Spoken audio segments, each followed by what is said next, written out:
It happened 2 nights before my wedding.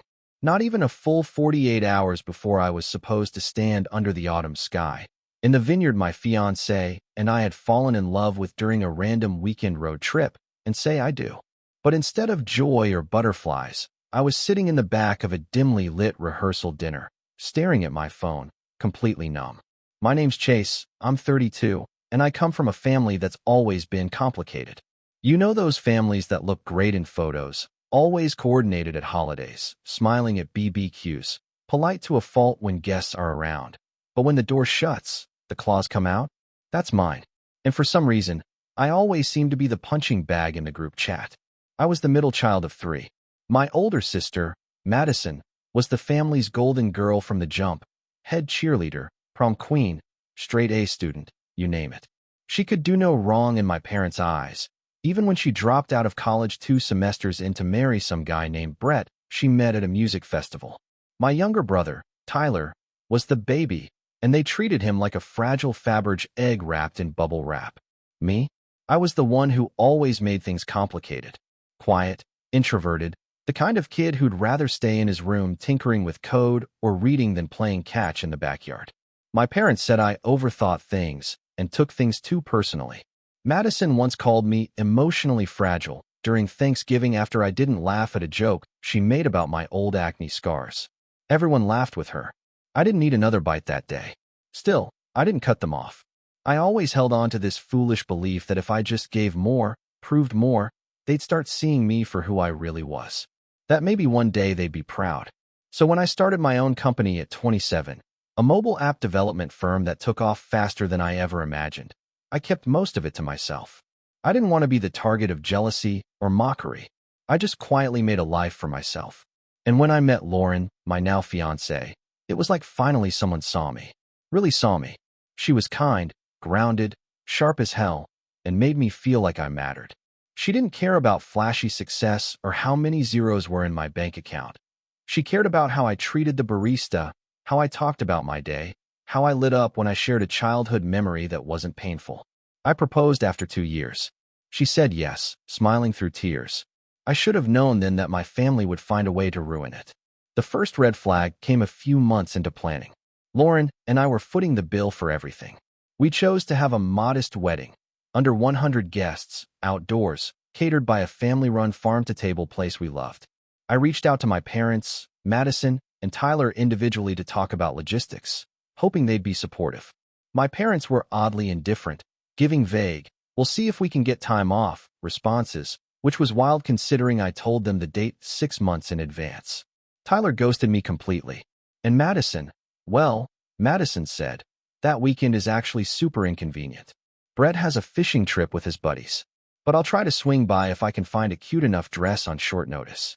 That's what she said, word for word. Still, I kept my cool. I told Lauren they were probably just being themselves and not to take it personally. But deep down, something had shifted.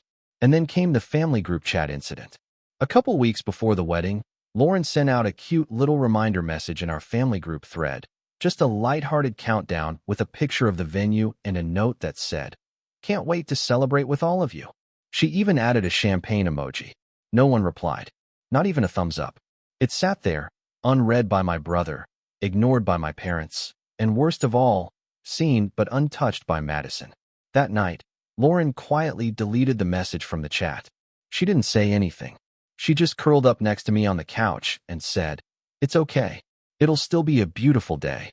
I wanted to believe her, so I doubled down. I made a last-ditch effort to make them feel included, even excited. Maybe I was still chasing the fantasy of a family that celebrated me. I didn't just invite them. I went all out. I booked a full week-long vacation in Europe for them, scheduled to happen a month after the wedding. All expenses paid. Flights, hotels, sightseeing, everything. It wasn't a honeymoon for me and Lauren. This was just for them. My gift to show that I wasn't holding a grudge, that I wanted to share this new chapter of my life. I didn't tell them right away. I was saving it as a surprise during the rehearsal dinner. But the rehearsal dinner never really felt like a celebration. My parents didn't come. Flights were too expensive, they said, even though they were only a 2-hour drive away. Tyler didn't even RSVP. And Madison arrived halfway through the dinner in a white dress. Yes, white. Lauren's face said it all, but she didn't make a scene. Madison waltzed in like she was the guest of honor, gave Brett a dramatic kiss on the cheek, and proceeded to dominate the conversation with stories about her latest influencer collab, whatever that meant. She didn't ask a single question about the wedding. Not one. And then, 2 days before the big day, I got the text. I was helping Lauren organize table cards when my phone buzzed. It was from Madison. Short. Blunt.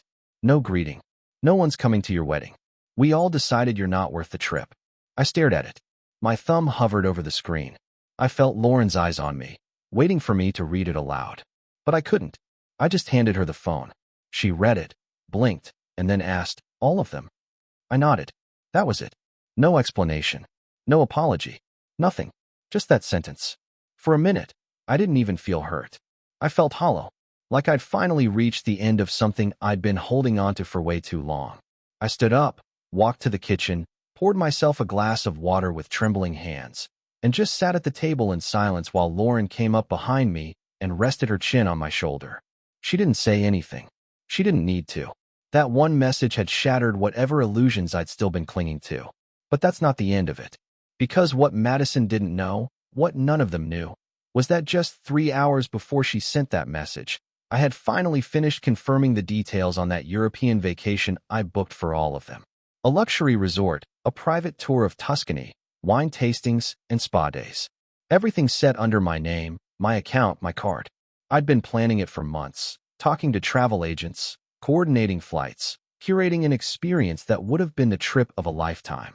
I was going to give it to them as a post-wedding surprise, my way of saying, thanks for being there. So when Madison hit send on that message, I just sat there, smiling in disbelief. Not anger, not even sadness, just this eerie calm. I picked up my phone, opened the travel app, and tapped the cancel reservation button. Then I made one more call to the resort manager in Italy.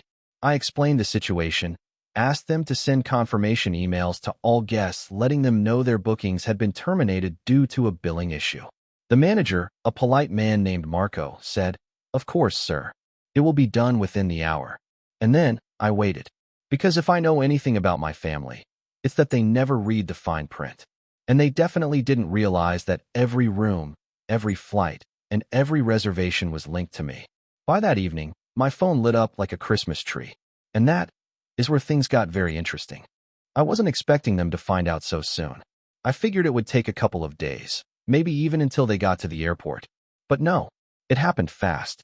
Like comically fast.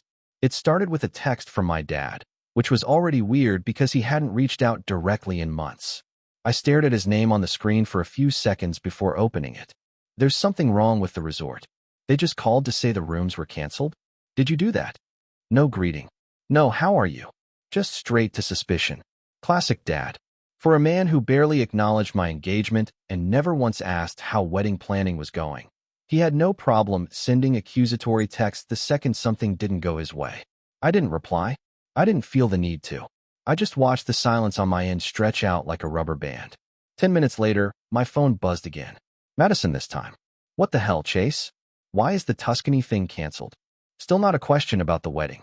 Still not a single acknowledgement of her brutal message from earlier. No apology. Just outrage that the gift she didn't know she was getting had been revoked. The entitlement practically oozed from the screen. Then came my mom. Can you please explain what's going on? I thought this was confirmed. And finally, Tyler. Bro, are you messing with us? For texts. All variations of the same sentiment. Confusion, irritation, zero accountability. I didn't respond to any of them. Instead, I turned my phone off and went back to helping Lauren fold the last of the cloth napkins. I remember how quiet it was in that moment. Just the sound of her humming, the soft shuffle of fabric, and this surreal sense of peace settling over me like fog. It didn't last. The next morning, I woke up to a phone buzzing so hard it had vibrated off the nightstand. I reached over groggily, plugged it back in, and turned it on. 33 unread messages. 6 missed calls from my mom. 3 voicemails from Madison, and a group chat that had suddenly sprung back to life after weeks of radio silence. They were furious. Apparently, Madison had shared the vacation news in the family group chat the night before, after I'd canceled everything. She hadn't realized it was no longer active. She sent some over-the-top message like, Chase just dropped the most insane gift for the fam. All-inclusive Tuscany trip next month. Guess he's not such a weirdo after all. I didn't see it, but Lauren's friend Hannah, who was still in the group chat for some reason, screenshotted the whole thing for me. Madison posted that at 6:12 p.m. At 6:37 p.m., someone posted a screenshot of the cancellation email. Dear Mr. Thompson, we regret to inform you that your upcoming reservation has been canceled due to a change in payment authorization. Cue chaos. My dad accused Madison of jumping the gun. My mom asked if it was a prank. Tyler said something about how I always take things too far. Madison, oh, she went nuclear. She posted screenshots of our private messages. Yes, my sister doxed me in our own family group chat, showing that I had seen her "you're not worth the trip" text, and didn't reply. She followed it with, "So you're seriously going to cancel an entire family trip just because I told you the truth? That's pathetic, Chase." And that was the breaking point. Not the part where they didn't come to my wedding. Not the part where they ignored Lauren's sweet messages. Not the part where they humiliated me at dinner, or when Madison wore a white dress like she was mocking the whole thing. No, the breaking point was that after everything, after the silence, the snubs, the straight-up emotional neglect, they still thought I owed them something. That I was pathetic for finally saying no. That the problem wasn't their absence, their betrayal, or their cruelty. It was my reaction to it. Lauren sat next to me on the couch as I scrolled, her hand gripping mine like she was afraid I might throw my phone through the window. I didn't. I just kept reading. I kept reading until my stomach physically hurt. And then I started remembering. All the little things. The birthday parties where my cake was smaller. The time Madison got a new iPhone for Christmas and I got socks. The way my dad would joke in front of his friends that I was the family introvert. You know, every family's gotta have one. The time Tyler crashed my car and my parents made me apologize for leaving the keys out. The dozens of little reminders over the years that I was somehow less. And I realized something that hit harder than anything else. They didn't just ignore me. They never actually saw me. I had spent 32 years trying to prove I was worthy of being part of a family that never really wanted me to begin with. I didn't cry. I didn't scream. I didn't even respond to the messages. I just set my phone down, looked at Lauren, and said, "I think I'm done." She nodded like she had been waiting for me to say that for years. I thought maybe that would be the end of it. That they'd get the message, literally and figuratively, and leave it alone. Nope. By that afternoon, I had voicemails from extended family. My mom had apparently called my Aunt Denise, who lived 3 states away and who I hadn't spoken to since high school, to complain that I was spiraling. Denise left a voice message that started with, "Hey honey, it's Aunt D. I heard you're having a little moment," and went on to say how family is forever and how I shouldn't let petty things ruin relationships. Petty things. Petty? I nearly laughed out loud. But the laughter died fast when I got a Facebook message from my cousin Riley, who I hadn't seen since his bachelor party in 2019. "Dude, what happened with the trip? My mom said your mom said you're in some kind of fight? Should I cancel my PTO?" I didn't even reply. I had been quiet for so long, so accommodating, so willing to bend and stretch and give without asking for anything in return. But now that I had finally stood up for myself, just once, with one click of a cancel button, they were treating it like I had burned the whole family tree to the ground. And that's when I realized maybe I had. Maybe I finally lit the match they had been daring me to light for decades. But here's the thing.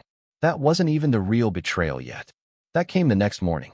Lauren and I were at the venue, doing a final walkthrough with the florist and photographer. It was peaceful. The vineyard had this soft breeze, the kind that makes you feel like time is slowing down, and I was finally feeling a little lighter. Until my best man, David, walked up with his phone in his hand and a strange look on his face. "You're not gonna like this," he said, before showing me the screen. It was a Reddit post. A public Reddit post. On r/wedding drama.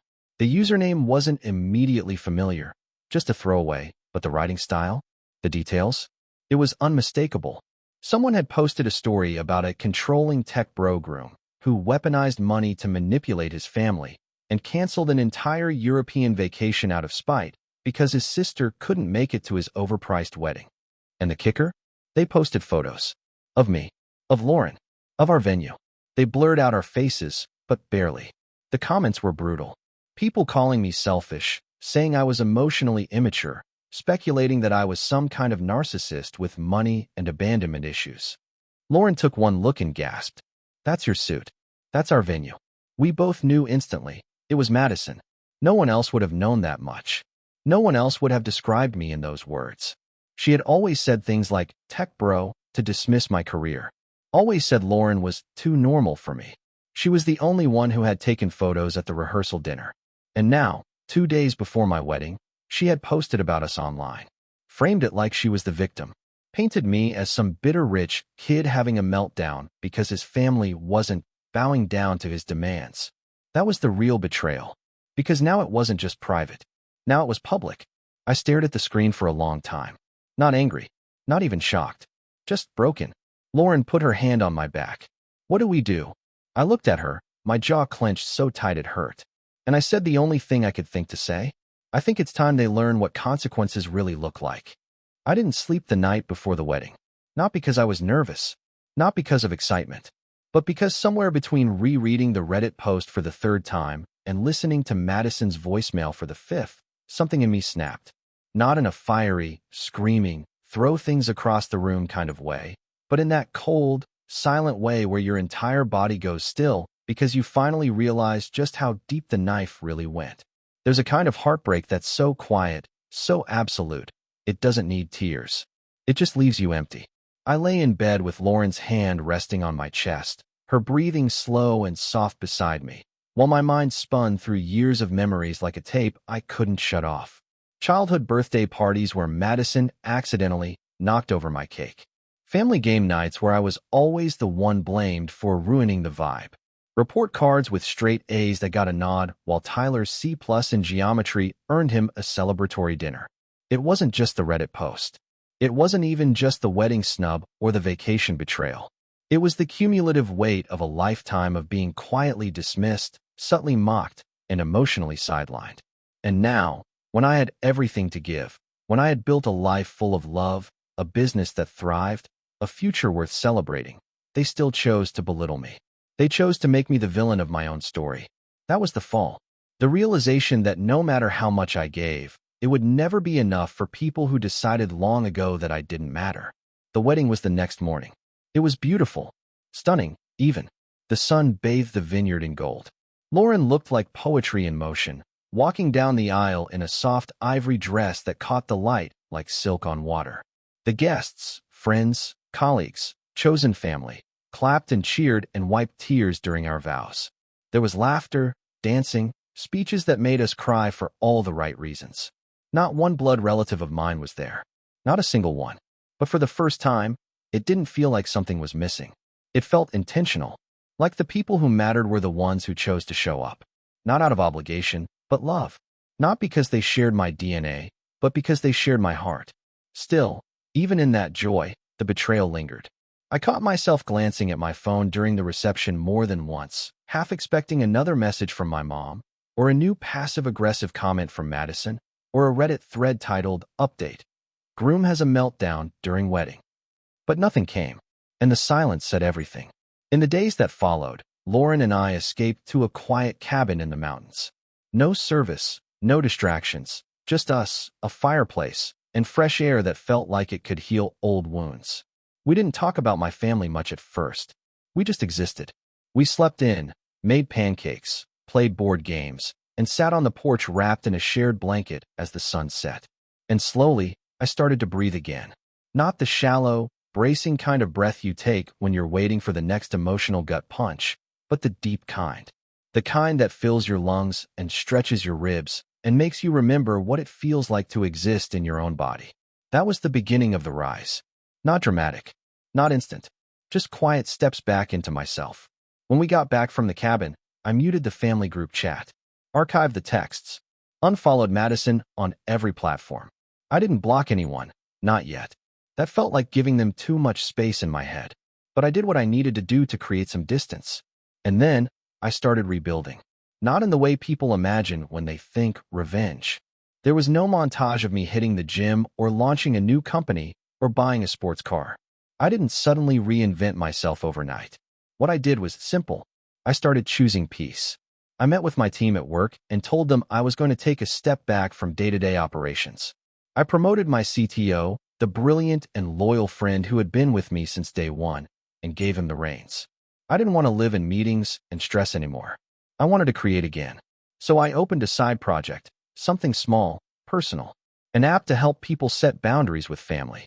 It was half joke, half serious at first. A digital, no-contact planner with reminders for self-care, guided journaling prompts, and even scripts for saying no. Lauren thought it was hilarious and brilliant. We brainstormed late into the night, laughing as we mocked up potential features like toxicometer. Rate your family's drama level today. I didn't expect it to take off, but it did. Within a few months, we had tens of thousands of downloads. Emails poured in from people who said it helped them walk away from abusive parents, or navigate difficult conversations with narcissistic siblings, or finally make peace with their own decision to cut ties. It gave me purpose. It gave me voice. And it gave me a community I didn't even know I needed. People who got it. Who didn't say, but they're your family, or you should forgive them. People who said, you deserve better. And slowly, I started believing it. Lauren was my rock through all of it. Not just in the way she supported me, but in the way she never tried to fix me. She didn't offer platitudes or try to rationalize their behavior. She just listened, held my hand when I needed it, told me, you're not crazy. You're allowed to be hurt. You're allowed to let them go. And letting go became a process. I stopped checking the family chat. Stopped wondering if they'd ever apologize. I stopped rewriting old conversations in my head, trying to figure out what I could have said differently to make them love me the way I deserved. I even stopped checking the Reddit post. But one afternoon, about 6 weeks after the wedding, I broke that rule. It was raining. Lauren was out shopping. I had just finished a call with a nonprofit who wanted to partner with my app. I should have felt proud, fulfilled. But I felt this tug, that old wound whispering. They're still out there, telling their version. So I opened Reddit. The post was still up, still gaining traction. But something had changed. Buried among the top comments were new voices. People who had seen our wedding photos on Instagram, who knew Lauren and me personally, who were pointing out discrepancies in the story. She left out the part where she texted her brother that no one was coming 2 days before the wedding. Didn't she wear white to his rehearsal dinner? I know Chase. He's one of the most generous people I've ever met. The narrative was shifting, not because I fought back, but because the truth has a way of rising, even when you're silent. That gave me the final push I needed. I opened my contacts, scrolled to Mom, deleted the number, did the same for Madison, and Tyler, and Dad. And as I watched their names vanish from my screen, I didn't feel sadness. I felt clean, like taking off a heavy coat you didn't realize you'd been wearing in summer heat. It was over. The part of my life where I begged for scraps of affection from people who never saw me. Now, I had a wife who loved me fiercely, a business that made a difference, a future I got to build on my terms. And most importantly, I had peace. But don't get me wrong. This isn't where the story ends. Because just when I thought I was done with them, they came back. Not with an apology, not with remorse, but with demands. And that was their final mistake. It started with a letter, not a text, not a voicemail. A letter, mailed, stamped, delivered to my house in a plain white envelope with no return address. Just my full name, printed neatly, almost politely. At first, I thought it was junk mail. But when I tore it open, a single sentence in familiar handwriting slid out and hit me like a punch to the ribs. You've made your point. Now undo the damage. No greeting. No apology. Just that. It was from Madison. I knew her handwriting. Slanted, aggressive, overly loopy on the Y's and G's, like she was trying too hard to make it look feminine. I stared at the letter for a long time. I wasn't even angry. I was fascinated. Like watching someone dig their own grave in slow motion. Lauren found me sitting at the kitchen table, letter in hand, eyebrows slightly raised. Let me guess, she said, drying her hands on a dish towel. The ghost of Christmas entitlement passed. I smirked. She wants me to undo the damage. Lauren blinked. The damage she caused? Apparently not. I folded the letter carefully and placed it on the table. Then, without saying anything, I walked to my office, opened my laptop, and clicked on a folder I hadn't touched since the week before the wedding. It was labeled contingency. See, here's the thing. I don't believe in revenge for the sake of revenge. Not anymore. I'd done the petty thing already. Canceling the trip, going silent, letting them stew in the consequences of their own cruelty. That was about self-preservation, drawing boundaries, reclaiming dignity.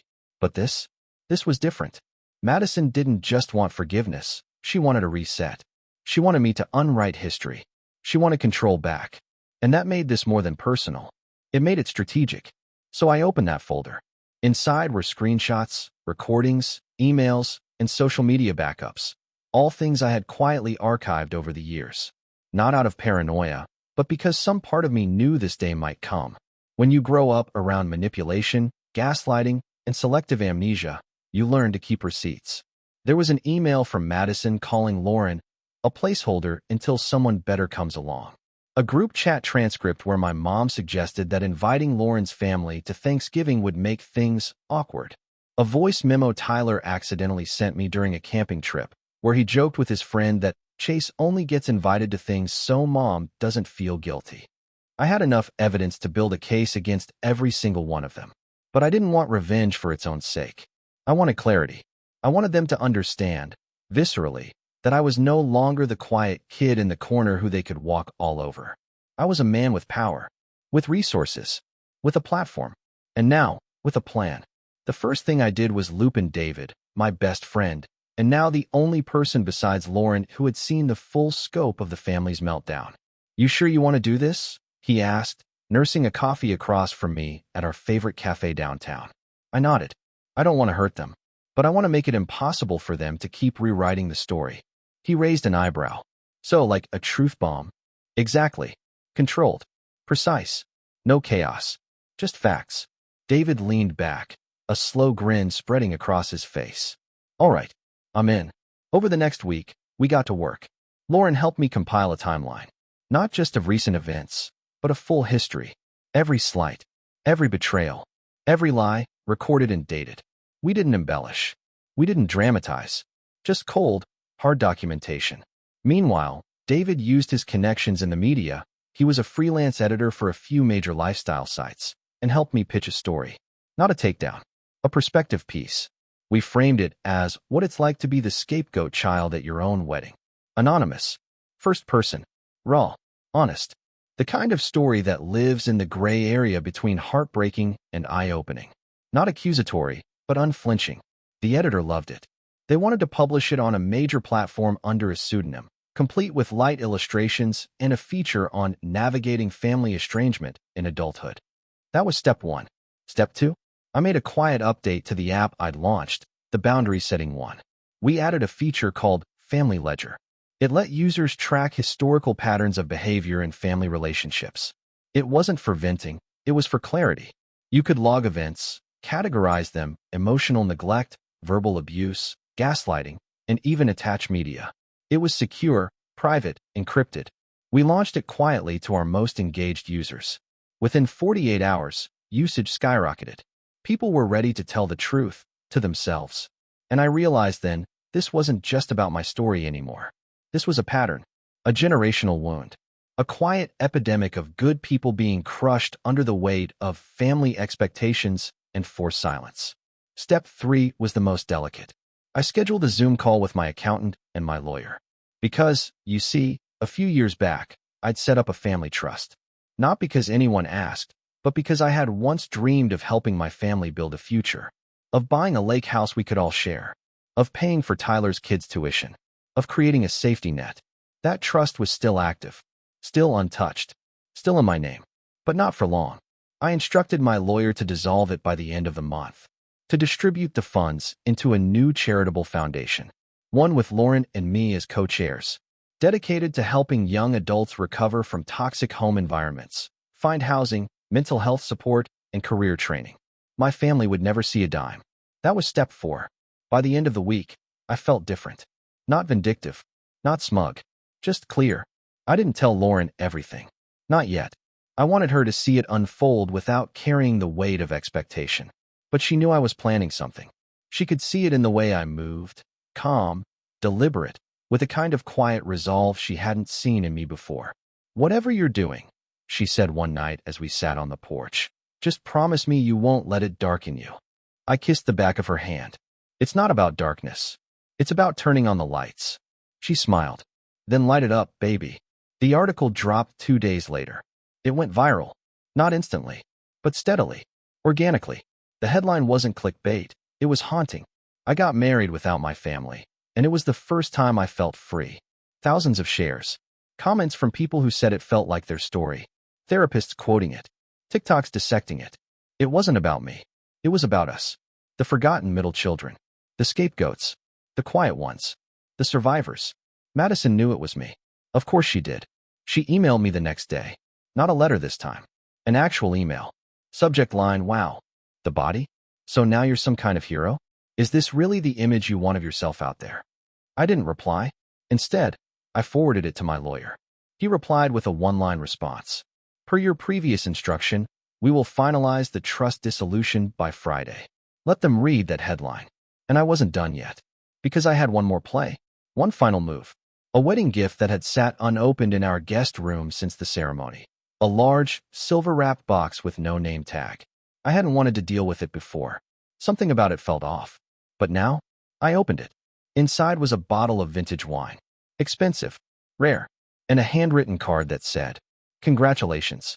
Thought you might finally be growing up after all. Love, Mom." No mention of the wedding. No apology. Just a backhanded pat on the head. That's when I knew. The time for silence was over. I didn't need to scream. I just needed to show them who I had become. It all unfolded slowly. Not with a bang. Not with screaming matches or door slams or police reports. No viral expose. No public humiliation. Just a quiet unraveling.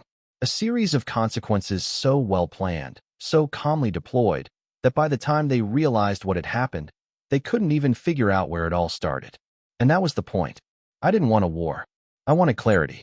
And clarity is most powerful when it arrives like a sunrise, subtle, undeniable, and impossible to ignore. The dissolution of the family trust was the first domino. My parents hadn't known I was the one funding it. Years ago, during one of those brief stretches when I tried to build bridges, I'd mentioned I was creating something to help secure our family's future. My dad scoffed. My mom said it sounded like one of my tech world fairy tales. They didn't take it seriously, but they had accepted the benefits, quietly.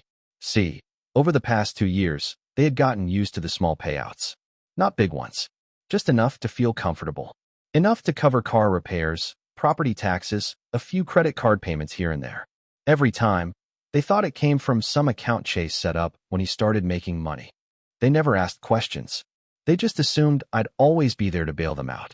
Then, one Friday morning, it stopped. No warning. No explanation. Just a formal letter from my attorney notifying them that the trust had been dissolved and reallocated. It hit my dad first. He called from a new number, probably thinking I'd blocked the old one. I hadn't, though I had silenced it. His voicemail was short and panicked.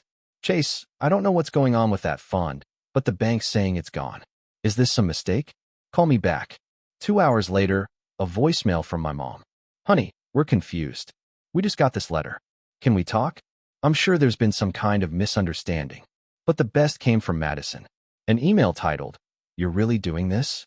She wrote 5 paragraphs of what she probably thought was a heartfelt plea. How this wasn't just affecting Mom and Dad, but the entire family. How Tyler was counting on that help with the baby on the way. How actions like this don't just hurt the people you're mad at, they hurt everyone. I didn't respond. Instead, I had my lawyer send a final statement to each of them. One simple page. It read, "This trust was funded voluntarily, with no legal obligation to any party. Its dissolution was a personal decision. Any future communication regarding family matters should be directed to Chase's legal representation. Please respect his personal boundaries moving forward." They went quiet after that. For a while anyway, but the fallout didn't stop there. Because right as the financial rug was being pulled out from under them, something else hit. The article. It was still circulating, still being shared on social media. And now? Now it had a name. Not mine, but someone had guessed it. A friend of Madison's apparently figured out who the story was about and posted a comment under a TikTok breakdown video. "Pretty sure this is about Madison T. in California. Her brother's a tech guy. He just got married." People started digging. Screenshots surfaced. Madison's Reddit post. Her Instagram stories from the wedding weekend where she casually mentioned not attending her loser brother's big day. A comment she left on someone's Facebook post complaining about overly sensitive siblings with too much money and not enough backbone. It didn't go full viral, but it was enough. She lost 2 brand partnerships. A fitness company dropped her after a few clients emailed with concerns about her toxicity and bullying. A podcast she'd been guest hosting didn't renew her contract. She posted a long story on her Instagram, black text on a pink background. Just want to say to everyone messaging me, believe what you want. The truth always finds its way through. I'm at peace. Then she deleted her account for 2 weeks. I'd be lying if I said I didn't feel something when I saw that. But it wasn't joy. It was justice. And justice, when it arrives on time, doesn't need fanfare. It just needs to be finished. Tyler, meanwhile, tried to contact me indirectly through David. Apparently, he wanted to clear the air and start over as brothers. That would have meant more if it hadn't come attached to a message where he asked if I could help with a down payment for his new house. David didn't even bother passing it on. Just told me later, over drinks, with a raised eyebrow. You good with me ignoring him? I nodded. Better than good. But the real kicker, the final blow, came 6 months later. Lauren and I were celebrating our honeymoon late. We delayed it for work stuff, but we finally booked the dream trip. 2 weeks in Greece, just the 2 of us, unplugged. One morning, I checked my email to confirm a boat reservation and saw a message from my old high school alumni network. Boring stuff, mostly. But one part caught my eye. Join us for this year's alumni panel, featuring Chase Thompson, tech entrepreneur and co-founder of the Family Resilience Foundation. That name, Family Resilience Foundation. It was what Lauren and I had renamed the trust when we turned it into a nonprofit. The organization had grown fast. Between the app, the media coverage, and the surge of interest from therapists and support groups, we had found ourselves at the center of a movement. We were funding housing for estranged youth, providing legal aid for people dealing with abusive relatives, even sponsoring therapy grants. And now, I was being honored for it. The irony was poetic. I, the quiet one, the emotionally fragile one, the one they said would never be strong enough to lead anything, was now running an organization that gave thousands of people the strength to walk away from toxic family systems. I showed the email to Lauren. She smiled, leaned over, and whispered in my ear, "You built a new family, one that actually deserves you." A few months later, we bought a house. Not a mansion, not a tech CEO palace. Just a warm, spacious home with a backyard for the dog we eventually adopted, and a cozy office where I kept the framed letter from my mom, the wedding gift she'd sent. I kept it not out of sentimentality, but as a reminder that I had grown up in a house where love came with conditions. And now, I lived in one where love was unconditional. We never spoke again. Not my parents. Not Madison. Not Tyler. Not once. No more texts. No more voicemails. No more backhanded letters in the mail. They knew. They understood, finally, that the door wasn't just closed. It had been locked, sealed, and bricked over with peace, purpose, and power. And in the quiet that followed, I thrived. Because here's what they never understood. You don't need revenge to win. You just need to live a life so good, so full, so yours, that their absence becomes the best part of it. And mine did. The last time I ever heard from any of them was a holiday card from a distant cousin who wrote, "Your mom says hi." I didn't reply. I just folded the card in half, tossed it in the bin, and walked out to the backyard, where Lauren was laughing under the fairy lights, glass of wine in her hand, calling our dog back inside. She turned, caught my eye, and smiled. That's when I realized. They didn't lose me because I changed. They lost me because I finally didn't. And that was their real punishment.